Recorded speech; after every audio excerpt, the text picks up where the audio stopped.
Sme o tom doma rozprávali, respektíve rodičia vždycky priniesli nejaké správy, ktoré sme ovšem nesmeli ďalej šíriť v škole, to zostávalo v rodine.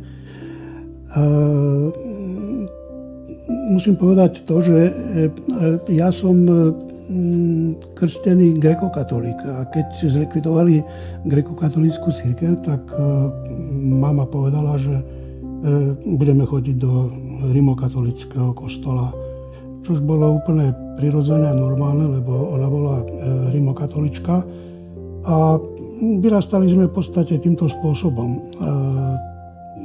To, že sme kruté informácie alebo informácie o tom krutom zaobchádzaní s ľuďmi z grékokatolíckej cirkvi vnímali a zostávalo to v nás, že sme o tom nesmeli rozprávať.